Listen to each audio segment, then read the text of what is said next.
Welcome back. सुबह सवेरे पाकिस्तान आप देख रहे हैं और हमसा एक आपने भी बहुत फ्रेज सुनी होगी अपने घरों में अक्सर कि अल्लाह ताला किसी को थाना कचहरी का जो है ना मुंह न दिखाए, बिल्कुल ऐसा। और फिर ये भी कि शरीफ लोगों जो है उनका शहर थाना कचहरी में कोई काम नहीं होता। हालांकि मैं कहती हूँ कि बेचारे शरीफ इंसान को ही तो जाना पड़ता है, मजबूर होता है वो बेचारा, कोई तो कानून की मदद चाहिए, उसको कोई मसला पड़ जाता है, वो बेचारा डरता है। वो कहता है कि भाई जब वैसे देखें फराह कैसी बात है कि नाका लगा हुआ हो ना तो आपका दिल अगर घबरा जाए नाके को देख के तो ये कितनी गलत बात है। आपको तो महफूज जो है खुद को महसूस करना चाहिए, लेकिन ऐसा नहीं होता। लोग नाके की आपने बात कर दी तो अलाउ मी वन थिंग, क्योंकि मैं फोटो सेंसिटिव हूँ तो मुझे अंदाजा बहुत सारे ऐसे लोग जिन्हें एपिलेप्सी मिर्गी तक का दौरा जो है वो पड़ सकता है, इतनी बेरहमी के साथ टॉर्च सही निशाने पे आंखों में मारते हैं ना कि आपका एक लम्हे के लिए सर चकरा जाता है। और ये भी सेंसिटिविटी शामिल होनी चाहिए पुलिस की ट्रेनिंग में कि बहुत सारे लोगों को इस तरह की सेंसिटिविटीज होती है। जैसे मैं कह रही हूँ एक्सीडेंट हो सकता है, वो बिल्कुल नॉर्मल शख्स भी हो, उसकी आंखों में ऐसे ड्राइवर हो वो एक्सीडेंट कर सकता है वहाँ पर, बिल्कुल वो तो अगर उस शख्स को वहाँ पे मिर्गी का दौरा पड़ जाए तो क्या करेंगे आप? क्योंकि एकदम से लाइट की जो फ्लक्चुएशन है ये बहुत सारे लोगों को जिनको ये मसला होता है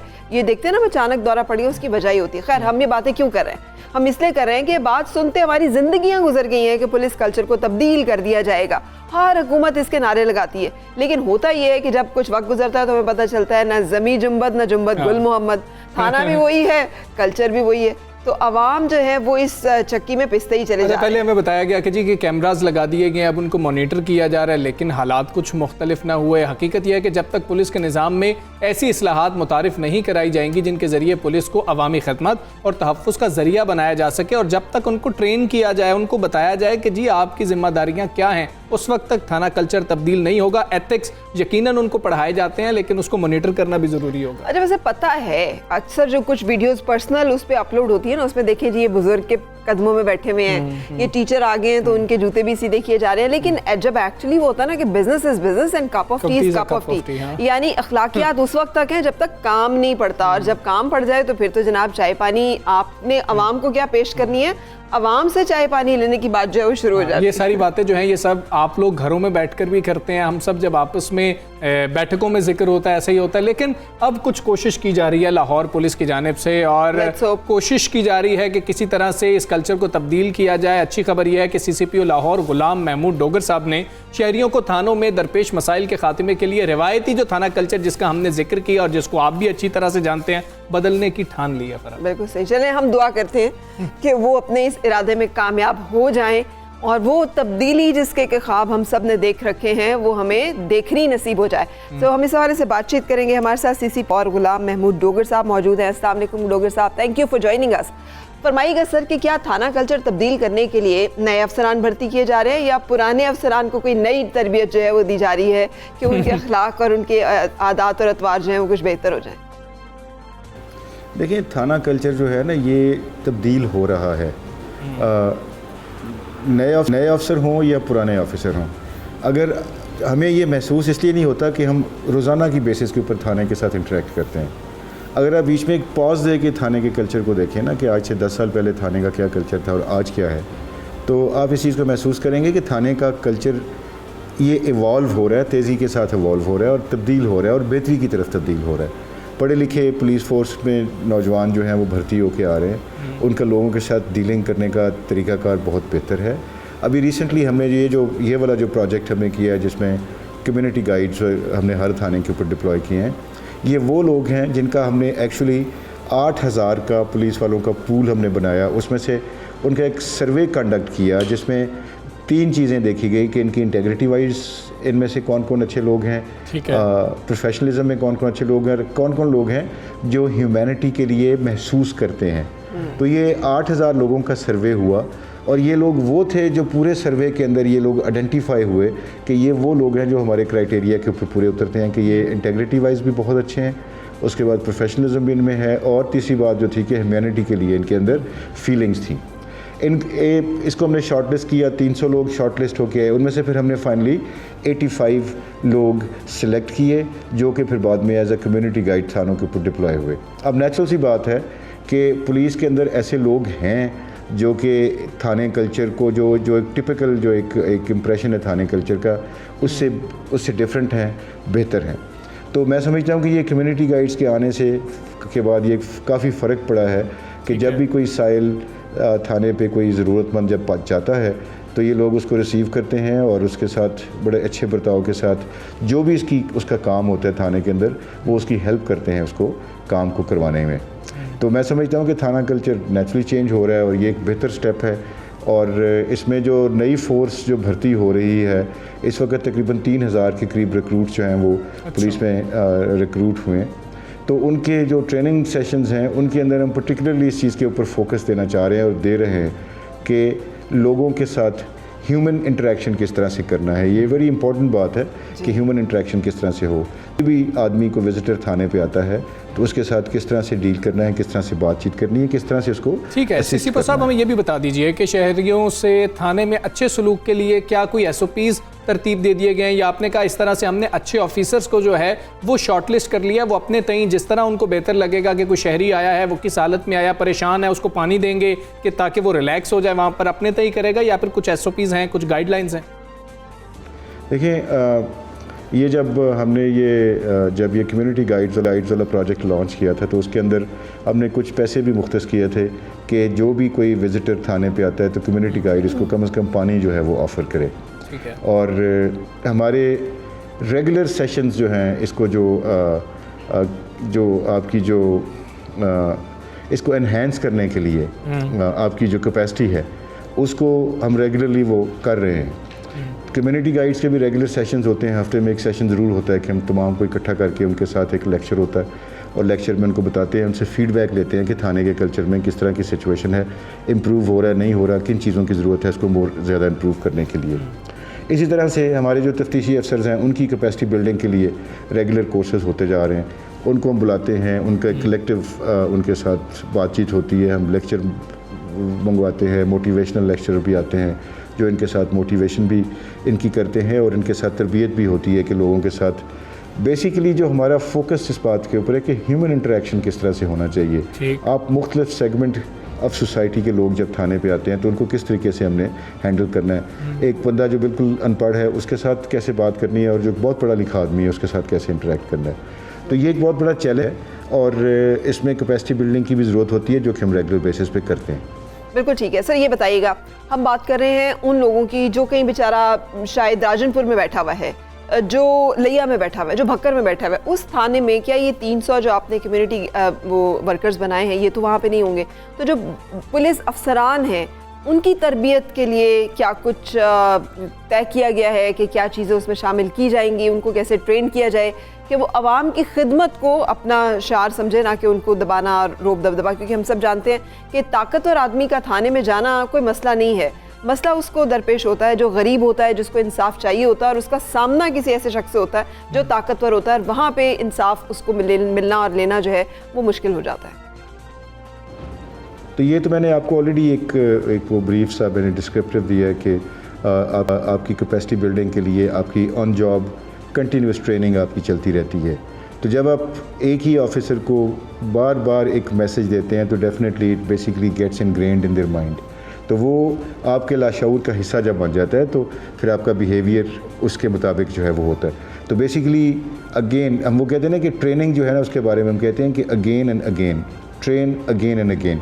तो ये जो बार बार रीइटरेट करने का जो कॉन्सेप्ट है ये हम इसको कर रहे हैं कि तमाम जितने भी लोग थाने में होते हैं उनके इंटरेक्शन, उनकी ट्रेनिंग, उनकी कैपेसिटी इन्हेंसमेंट करते रहें। ठीक है, ट्रेनिंग हो जाएगी सीसीपीओ साहब जिस तरह से आप कह रहे हैं, लेकिन एक माहौल होता है, आप जब थाने में दाखिल ही होते हैं ना तो आपको लगता है कि पता नहीं आप कहाँ पर आ गए हैं, इतना खस्ता सा वहाँ पर फर्नीचर पड़ा होता है, इतने बुरे हालात होते हैं और जो है वर्दियाँ हैं वो वहाँ पर लटकी हुई होती हैं। क्या उसका माहौल भी जो है थाने का बेहतर किया जाएगा? इंसान जब उसमें दाखिल हो तो उसको कम से कम खौफ महसूस ना हो रहा हो, वहाँ पर कुछ साफ़ सुथरा फर्नीचर रख दिया जाए, कुछ बेहतर कर दिया जाए, जो वर्दियाँ शर्दियाँ उनको ज़रा साइड पर कर लिया जाए कि आप लोग ये पीछे सुखा लें। ये देखें थाने की इम्प्रूवमेंट के लिए गाए बगाए काम होता रहा है।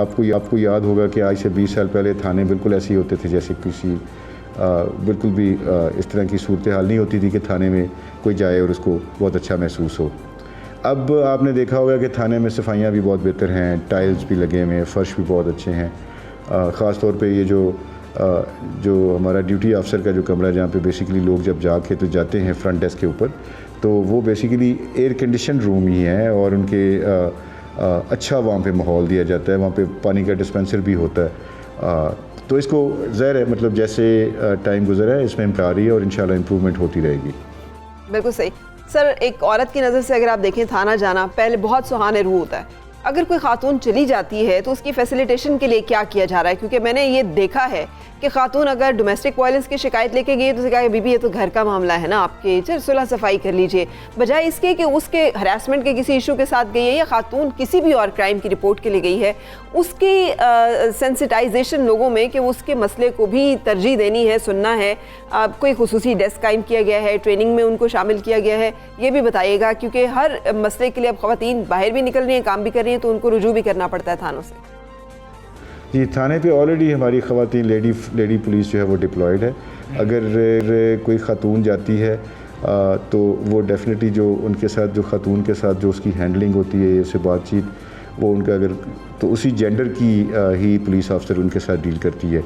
हर थाने के अलावा हमारे पास एक वुमेन पुलिस स्टेशन भी मौजूद है जिसके अंदर क्राइम अगेंस्ट वुमेन और इस तरह के जितने भी इश्यूज़ हैं उनको रिजॉल्व किया जाता है। तो we are very sensitive about crime, you know, जो जेंडर होता है ख़ास तौर पे वायलेंस अगेंस्ट वुमेन। ठीक है, CCPO लाहौर गुलाम महमूद डोगर साहब सब सवेरे पाकिस्तान का हिस्सा बने और हमें बता रहे थे कि किस तरह थाना कल्चर में तब्दीली लाने की काविशें की जा रही हैं। कुछ जो अफसरान हैं उनको मॉनिटर किया गया पहले, फिर देखा गया और आगे भी जो फोर्स आ रही होगी वो पढ़े लिखे लोगों की। हाँ, मुझे तो ना मैं अपने I am in love with हमारा जो मज़हब है, हमारे मज़हब ने कॉन्सेप्ट दिया था अल्लाह देख रहा है। हाँ। अब ये है कैमरा देख रहा है, कैमरा देख रहा है तो सब सीधे हो जाते हैं।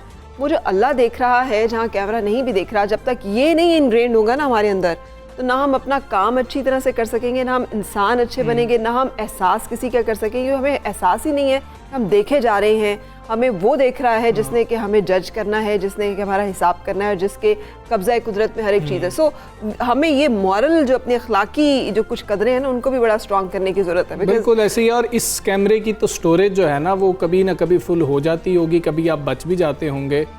अल्लाह जब देख रहा है तो आप नहीं बच सकते हैं और आपको सब कुछ दिखा दिया जाएगा कि ये देखें, सारी वीडियोस वहाँ पे दिखाई जाएंगी। वो वीडियोस इनको उस वक्त देख के आसान खता हो जाएंगे। अच्छा, वीडियोस की बात चल निकली है तो एक अच्छी खबर टिकटॉकर्स के लिए, अच्छी खबर कि मुल्क में टिकटॉक पर आयद पाबंदी को ख़त्म कर दिया गया है। पेशावर हाई कोर्ट ने मुल्क में वीडियोस शेयरिंग एप्लीकेशन टिकटॉक खोलने की इजाज़त दी है और साथ ही गैर अखलाकी मवाद की रोकथाम के लिए मजीद इक़दाम उठाने की भी हिदायत कर दी। लेकिन बात फिर घूम के वहीं पर आ गई।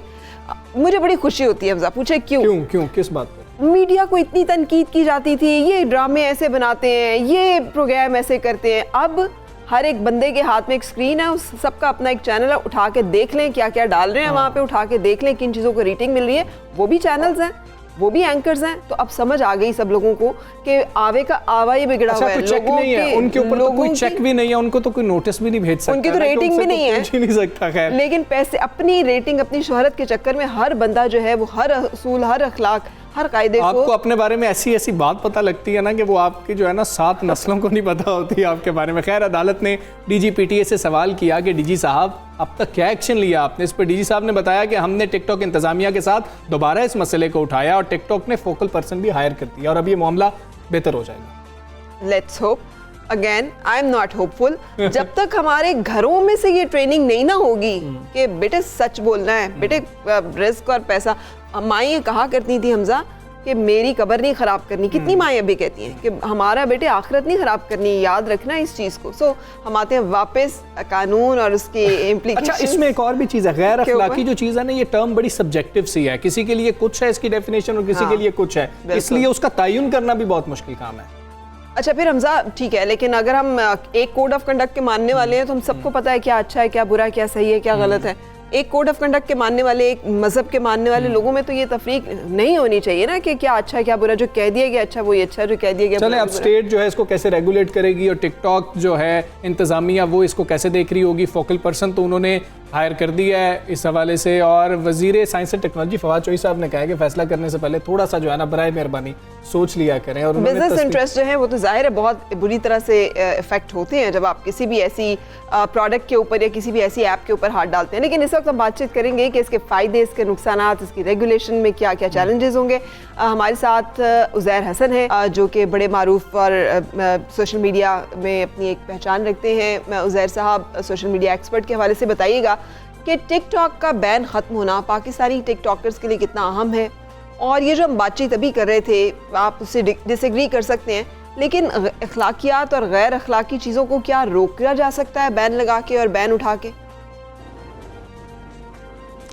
Thank you so much for having me on the show first of all. और जो आप बात कर रहे थे, ऑफ कोर्स ये एक पॉजिटिव चीज़ है जिसमें हमने देखा है कि एक फोकल पर्सन टिकटॉक की तरफ से एलोकेट किया जाएगा जो कि इमोरल और ऑब्जेक्शनेबल जो कंटेंट है उसको देखेगा। एंड ख़ास तौर से सबसे ये जो एक सिटीज़न ने कंप्लेन फाइल की थी इस्लामाबाद हाई कोर्ट के अंदर के ऑब्जेक्शनेबल कंटेंट है, और 2019 के बाद 2020 के बाद 2021 में it's for the second time जो कि टिकटॉक को बैन किया गया है। एंड जैसा हम देखते हैं कि टिकटॉक दुनिया भर में जो है वो एक पॉजिटिविटी की तरह एक पॉजिटिव वाइब दी जाती है, इससे बिजनेसेस को प्रमोट करने के लिए ऐप यूज़ की जाती है।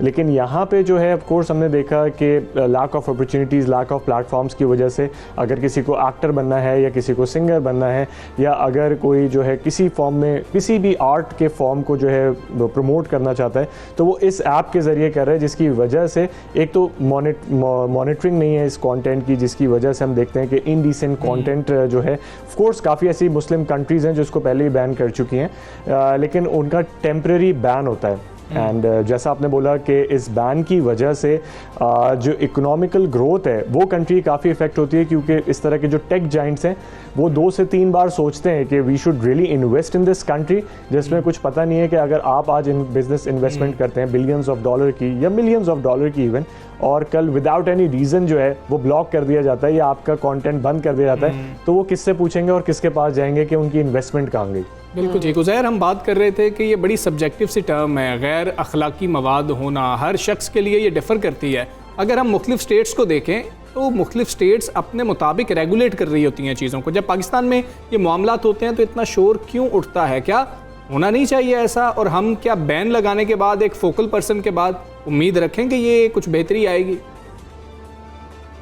अच्छा हमजा, देखें, जो एक तो आपने मेंशन किया, बहुत इंपॉर्टेंट बात आपने मेंशन की है बैनिंग की। एक तो banning is not the solution, banning से कोई चीज़ हल नहीं होती है। और बैनिंग से इनफैक्ट हमने देखा कि जब यूट्यूब में 2012 के अंदर यूट्यूब बैन हुआ था, उस टाइम पे काफ़ी यूट्यूब क्रिएटर्स मार्केट में आए थे और अब उनकी रीच बहुत अच्छी है एंड वो वर्ल्ड इन्फ्लुएंसर्स के तौर पे काम कर रहे हैं। हमारे इन्फ्लुएंसर्स उस टाइम पे काफ़ी पीछे रह गए थे इस बैन की वजह से, यूट्यूब बैन की वजह से। सेम इज़ द इशू कि हमने रेगुलेट नहीं किया, एंड रेगुलेट ना होने की वजह से जो है हमने काफ़ी जो है रेवेन्यू मिस किया। एंड इस टाइम पे भी कोई नई ऐप या कोई नई एप्लीकेशन या इवन क्रिप्टो करेंसी जब मार्केट में लॉन्च हो जाती है उस वक्त हम इसके बारे में नहीं देखते, लेकिन जब हमारे सिटीजन्स जो हैं वो इसकी तरफ जाते हैं एंड वो इसको सही तरह यूज़ नहीं कर पाते या उनको सही नॉलेज नहीं होती, तब हम एक साथ सामने आ जाते हैं कि जी इसको बैन कर दें या इसका जो यूज़ है वो ख़त्म कर दें। इस टाइम पे पाकिस्तान में ऑलमोस्ट 20 मिलियन एक्टिव यूज़र्स हैं टिकटॉक के, तो आप सोच सकते हैं कि कितना बड़ा एक प्लेटफॉर्म है। एंड ऑलमोस्ट अगर हम टिकटॉक की बात करते हैं तो इसकी जो वैल्यू है वो अप्रॉक्सीमेटली $50 बिलियन है। So it's a $multi-billion business. Chinese app है और इसी तरीके की एक बीगो ऐप भी थी जिसके अंदर आपको वीडियो आवर्स पूरे करने होते हैं। अगेन उसका भी मिसयूज़ हो रहा है इस टाइम पे। हमने देखा कि काफ़ी लोग जो है वो उसका एक मिसयूज़ और इनडिसेंट कंटेंट जैसे आपने प्रोजेक्ट किया वो डाल रहे होते हैं। तो ये आई गेस ये हमारे ऊपर भी है, काउंसलिंग की भी ज़रूरत है। एंड इसके अलावा banning is not the solution, लेकिन ये जो फोकल पर्सन जो होगा ये डेफिनेटली मॉनिटर करेगा और जो रिपीट ऑफेंडर्स हैं जो ये कंटेंट बार बार डाल रहे हैं उनको परमानेंटली ब्लॉक किया जाए, ये एक चीज़ डेफिनेटली हो सकती है। बिल्कुल सही। अच्छा उज़ैर, ये भी बताइएगा, जैसे आपने कहा इतनी बड़ी ये इंडस्ट्री है, मार्केट है, तो इसके इकोनॉमिक जो कुछ बेनिफिट्स हैं वो बताइएगा। ये जो लोग डालते हैं ये क्या फ़ायदा लेते हैं इससे, एंड देन अदर जो लोग और लोग भी यूज़ करना चाहें इस प्लेटफॉर्म को, तो आप कुछ गाइडलाइंस दीजिए कि किस तरह से एज इन्फ्लुएंसर वो अपने आप को एक्नॉलेज भी कर सकते हैं, एस्टैब्लिश भी कर सकते हैं। देखिए, इसमें मैं आपको थोड़ी सी एग्जांपल दूंगा यूनाइटेड स्टेट्स की भी, कि यूनाइटेड स्टेट्स में इस वक्त कुछ डॉक्टर्स हैं जो कि वैक्सीन की प्रमोशन के लिए टिकटॉक को यूज़ कर रहे हैं, एंड जिसमें वो लोगों को बताते हैं कि ऑफ कोर्स आपको पेन होगा, आपको तकलीफ़ होगी एंड सेम सिम्टम्स आपको वैक्सीनेशन जैसे होंगे, लेकिन स्टिल आपका जो इफ़ेक्ट अभी आप फील कर रहे हैं वो कोविड से बेहतर होगा, तो ये एक पॉजिटिव चीज़ के तौर पे यूज़ कर रहे हैं। उसके अलावा जो दुनिया भर में जो ट्रैवलर्स हैं, जब वो किसी पर्टिकुलर कंट्री विजिट कर रहे होते हैं, so they usually scroll down TikTok videos, जिसमें वो देखते हैं कि कौन सी ऐसी लोकेशंस हैं जहाँ पे वो हैंग आउट कर सकते हैं, where they can sit down, where they can eat probably. तो वो इस तरह की एक पॉजिटिव चीज़ है। पाकिस्तान में जो टिकटॉकर्स हैं, हमने देखा कि वहाँ पे भी कुछ अच्छे टिकटॉकर्स हैं जो कि प्रमोट करते हैं अपने टैलेंट को। तो ऑफ कोर्स एक फॉलोअर्स एक डिफरेंट चीज़ है कि आपके इतने मिलियन फॉलोअर्स हो गए, लेकिन उन सारे फॉलोअर्स को आप किस तरह एक बेटर वे में यूज़ कर सकते हैं, वो आपकी अप्रोच होनी चाहिए। क्योंकि if people are following you, if people notice you, तो आपकी जो बात है या आपकी जो फॉलोइंग है वो हमेशा पॉजिटिव वे में जानी चाहिए। ये मेरा मानना है। ठीक है उज़ैर, एक मामला ये है कि हम यूट्यूब से बात करते हैं, वो कहते हैं जी हम तो पाकिस्तान में आके अपना दफ्तर नहीं खोलने वाले। हम फेसबुक से बात करते हैं, हमें ऐसे ही जवाब मिलता है। टिकटॉक के मसाइल हमारे सामने हैं, हम खुद क्यों नहीं ऐसी ऐप्स बना पाते हैं कि हमारे लोग जो इस्तेमाल करना चाहते हैं वो ऐप को इस्तेमाल करें। इन्फ्लुएंसर मार्केटिंग की हम बात कर रहे हैं तो वो पाकिस्तान के लोगों को ही ज़्यादा इन्फ्लुएंस कर रहे होंगे ताकि हम उसको अच्छी तरह से रेगुलेट भी कर सकें। प्रॉब्लम यहाँ पर क्या है? अच्छा, सबसे इम्पॉर्टेंट बात यह है कि जो दुनिया के काफ़ी सॉफ्टवेयर हाउसेज हैं, उनके जो बैक ऑफिसेज हैं वो पाकिस्तान ऑपरेट कर रहा है, इंडिया ऑपरेट कर रहा है। सो हम ये नहीं कह सकते कि जी हमारे पास वो पोटेंशियल नहीं है जिसमें हम जो है इस तरह की ऐप्स क्रिएट कर सकें।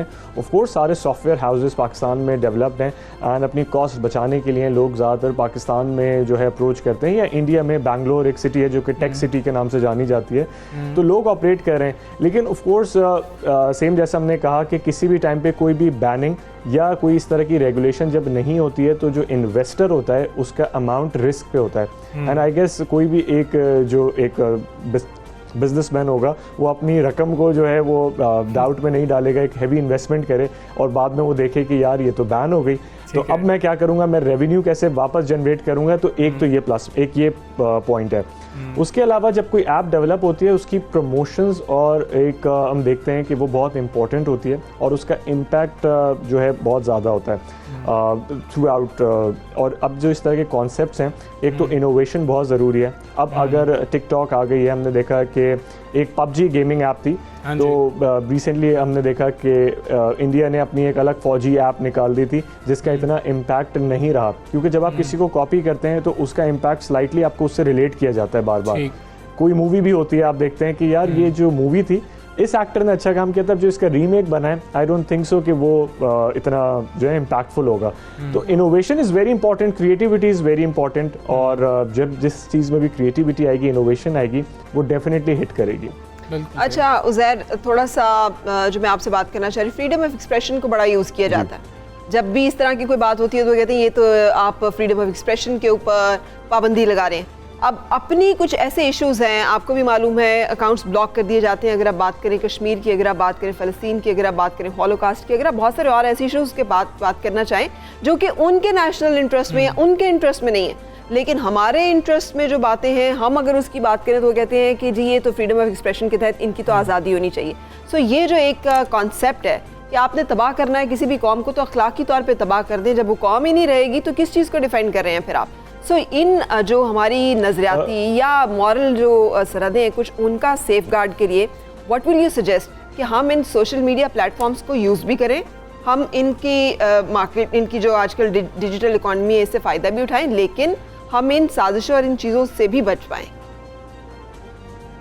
अच्छा, रेगुलेशन की जहाँ तक बात हम पहले कर रहे थे, तो ऑफ कोर्स रेगुलेशन आप देख रहे हैं कितनी इंपॉर्टेंट है। अगर आप आज इंस्टाग्राम पे एक वीडियो डालते हैं and when we are selecting a particular song, तो हम देखते हैं कुछ रीजन्स में वो सॉन्ग बैन है क्योंकि उस सॉन्ग के पर्टिकुलर राइट्स नहीं है उस कंट्री के पास, so they are not even allowing you. बिल्कुल स्टेट लेवल पर ये किया जाता है। बहुत शुक्रिया उज़ैर, आप हमारे साथ मौजूद थे और सोशल मीडिया के हवाले से हमें बता रहे थे। अभी हम एक ब्रेक लेते हैं, ब्रेक के बाद फिर आपको मिलते हैं। Stay with us.